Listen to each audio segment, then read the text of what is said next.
자, 이번 시간에는 우리 표준 차트에 대해서 같이 한번 살펴보도록 하겠습니다. 자, 지금 여기 이제 표준 차트에 보게 되면 이제 세로 막대형 차트라는 게 있고요. 가로 막대형 차트가 있는데 얘랑 이제 똑같습니다. 우리가 나타내고자 하는 그 값 있죠? 그 값들을 이제 세로로 나타낼 거냐 아니면 가로로 나타낼 거냐 그 차이가 우리 세로 막대형 그리고 가로 막대형이요. 그래서 얘네들은 각각 이제 항목 간의 그 값을 막대기 길이로 이제 비교하고 분석하는데 적합한 그런 차트를 보고 얘기해요. 우리 가로막대형도 똑같죠. 각 항목 간의 값을 이제 막대의 길이로 비교 분석하는데 적합한 그 차트가 우리 가로막대형 차트요. 그래서 우리 가로 항목축은 이제 수평으로 나타내고요. 우리 가로막대형에서는 가로 항목축을 이제 수직으로 이제 나타냅니다. 그리고 세로축, 갑축은 수직으로 이제 나타낸다. 갑축은 우리 수평으로 나타낸다. 그 차이밖에 없어요. 해서 우리 세로막대형 차트는 값을 이제 세로로 나타내는 거고, 그리고 가로막대형 차트는 값을 이제 우리 가로로 이제 나타내는 거예요.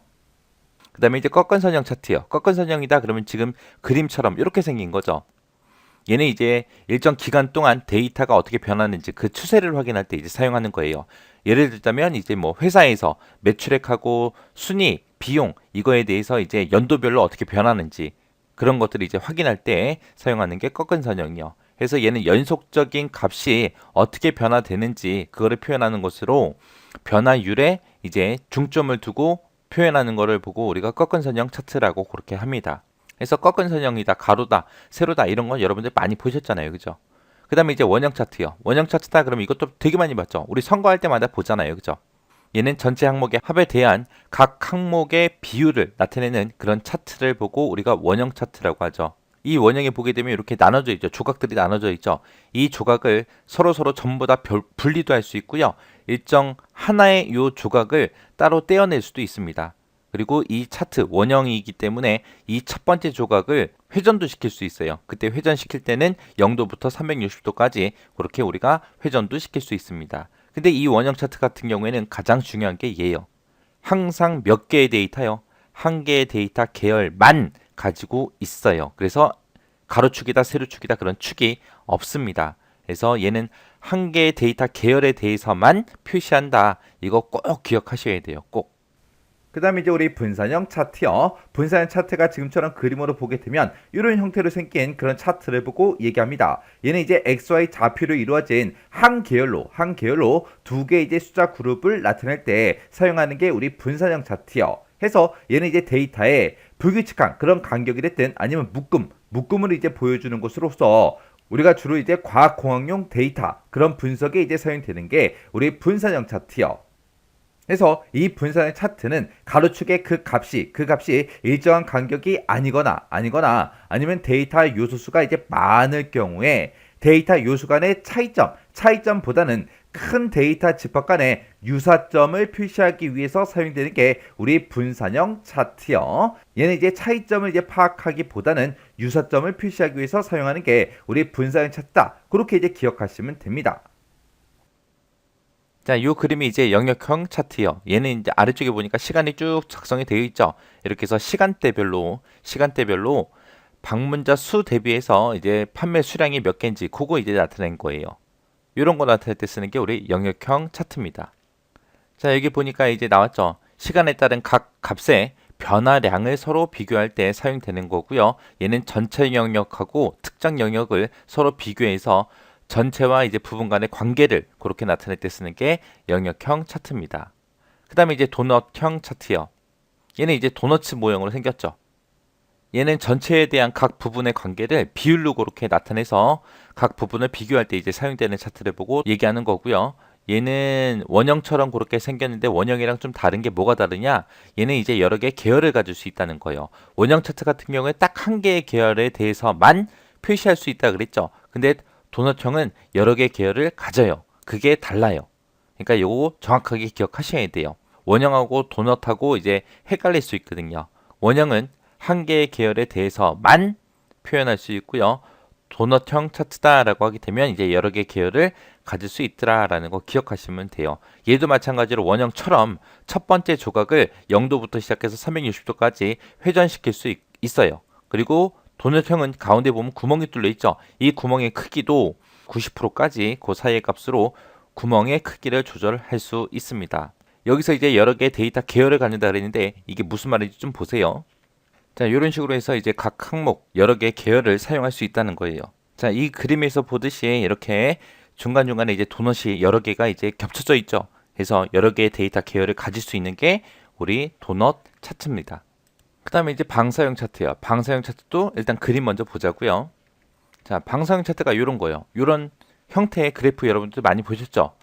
인적성 검사하게 되면 이런 결과를 보여주잖아요. 그죠? 여기서는 이제 요 가운데를 중점으로 해서 이제 내 능력만큼 쭉쭉쭉 뻗어나가는 거죠. 이게 이제 방사형이요. 방사형 차트다라고 하게 되면 많은 데이터 계열의 집합적인 값을 나타낼 때 주로 사용되고요. 얘는 가운데서 뻗어나오는 값축을 가지고 있는 게 방사형 차트입니다. 그 다음에 이제 표면형 차트요. 표면형 차트다라고 하게 되면 두 개의 데이터 집합에서 최적의 조합을 찾을 때 사용되는 그런 차트를 보고 표면형 차트라고 하고요. 거표형 차트다라고 하게 되면 거표형 차트는 계열 간의 항목 비교를 하기 위해서 사용되는 차트가 우리 거품형 차트요. 얘는 우리 앞에서 봤던 그 분산형 차트 있죠. 분산형 차트 종류예요. 이 거표형 차트는 이제 데이터 계열 값이 3개인 경우에 그때 이제 사용을 합니다. 그때 이제 세 번째 변수값 있죠. Z축에 해당하는 그 세 번째 변수값은 작성하지 않고 거품의 크기로 표시해줘요. 그 다음에 이제 주식형 차트요. 얘는 뭐 뉴스 같은 데 보면 많이 나오잖아요. 그죠? 얘는 이제 주식의 거래량과 같은 주가의 흐름을 파악하고자 할 때 그때 이제 사용되는 차트를 보고 주식형 차트라고 하고요. 얘는 이제 거래량, 시가, 고가, 저가, 종가에서 그렇게 5개의 계열이 필요합니다. 우리 트리맵 차트라는 거는 계층 간에 우리 상대적인 크기를 이제 비교할 때 사용하는 게 우리 트리맵 차트입니다. 얘는 계층 간의 이제 비율을 사각형으로 그렇게 이제 전부 다 이제 표시를 해주고요. 색이랑 이제 근접성 그런 것들을 이제 기준으로 해서 각 계층을 전부 다 이제 분류해서 표시해 주는 게 우리 트리맵 차트요. 그 다음에 우리 썬버스트 차트요. 썬버스트 차트라는 거는 계층 간의 이제 관계를 이제 비교할 때 사용하는 그 차트가 썬버스트 차트고요. 얘는 이제 계층 간의 이제 비율을 골이나 이제 원 그런 걸로 이제 표시를 해 줍니다. 가장 안쪽에 있는 그 원이 계층의 이제 가장 높은 수준을 나타냅니다. 그 다음에 이제 히스토그램 차트요. 얘는 이제 특정 구간에 그룹화된 그 데이터의 이제 분포를 이제 표시하고자 할 때 사용하는 그 차트가 우리 히스토그램 차트라는 거예요. 그래서 우리 표준 차트에는 지금처럼 이렇게 이제 종류가 여러 가지가 있습니다. 그리고 얘는 이제 참고사항으로 좀 알아두세요. 우리가 이제 피벗 테이블에서 우리 차트를 이제 추가해서 피벗 차트 보고서라는 걸 이제 작성할 수가 있죠. 근데 피벗 차트 보고서에서 우리가 사용할 수 없는 차트가 있어요. 그때 우리 주식형이다, 분사형이다, 거품형이다, 트리맵이다, 우리 썬버스트다, 히스토그램이다 이런 차트로는 우리가 피벗 차트 보고서를 작성할 수가 없다라는 거 요거 꼭 기억하세요. 그리고 표준 차트의 종류가 지금처럼 이렇게 이제 여러 가지가 있지만 그때 이런 특징들을 써놓고 이 차트가 이제 어떤 차트냐 아니면 이런 특징을 써놓고 이제 이게 어떤 차트에 대한 설명이냐 그걸 이제 써라 그런 식으로 이제 문제가 나올 수가 있겠죠. 해서 각각 차트들마다 그 특징은 정확하게 구분할 수 있도록 여러분들이 잘 정리하고 지나가셔야 돼요. 그 다음에 이제 우리 혼합형 콤보 차트요. 우리의 혼합형 차트라는 거는 말 그대로 차트가 이제 혼합된 거예요. 얘는 2개 이상의 데이터 계열을 갖는 그런 차트에서 특정 데이터 계열을 우리가 강조하고자 할 때 그때 해당 데이터 계열을 다른 차트로 그렇게 이제 표시하는 걸 보고 우리가 이제 혼합형 차트다, 콤보 차트다 그렇게 이제 부르는 거예요. 그러면 일단 엑셀을 통해서 먼저 우리 예제를 통해서 한번 만들어 보자고요. 자, 지금 여기 예제를 보니까 이제 앞에서 작성한 그 차트가 있대요. 그 차트를 다음 그림과 같이 혼합형 차트로 이제 변경해라 그렇게 이제 나왔어요. 자, 지금처럼 이렇게 이제 차트가 있을 때 출석 점수만 아까 값이 이제 현저하게 차이가 나서 우리가 이제 이중축으로 그렇게 이제 만들었었어요.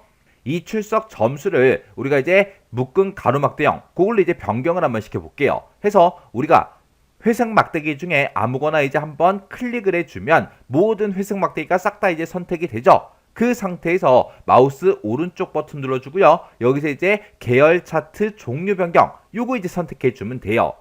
지금 여기서는 그냥 차트 종류 변경이 아니라 우리가 특정 계열을 찍고 들어왔기 때문에 지금처럼 계열 차트 종류 변경 그렇게 이제 뜨는 겁니다. 해서 계열 차트 종류 변경 이걸 이제 클릭해 주면 지금처럼 차트 종류 변경하고 이렇게 이제 나타나고, 그리고 오른쪽에 보니까 중간고사, 기말고사, 출석 점수하고 각각 계열들마다 어떤 차트로 할 건지 그 차트 종류를 이제 선택해라 그렇게 이제 뜨죠.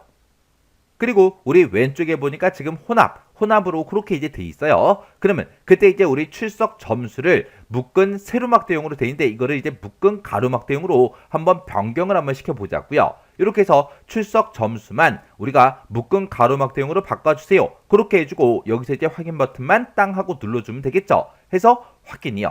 확인 버튼 눌렀더니 출석 점수만 지금처럼 이렇게 이제 묶은 가로막 대용으로 이렇게 이제 변경이 됐습니다. 이런 걸 보고 우리가 혼합형 차트다, 콤보 차트다 그렇게 이제 부르는 거예요.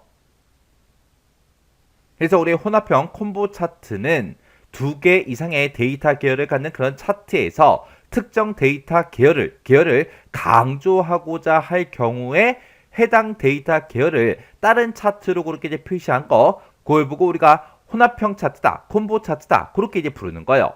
그때 우리가 혼합형 콤보 차트로 이제 만들 수 없는 게 있어요. 우리 3차원 주식형이 됐든 아니면 거품형이 됐든 표면형이 됐든 트리맵이 됐든 썬버스트가 됐든 히스토그램 차트가 됐든 이런 것들은 혼합형 차트로 구현할 수 있다 없다? 없더라. 요거 이제 정확하게 여러분들이 외우고 계셔야 돼요. 그래서 이중축 차트가 뭘 얘기하는지 그리고 혼합형 차트가 뭘 얘기하는지 정확하게 구분할 수 있도록 여러분들이 잘 정리하고 지나가시기 바랍니다.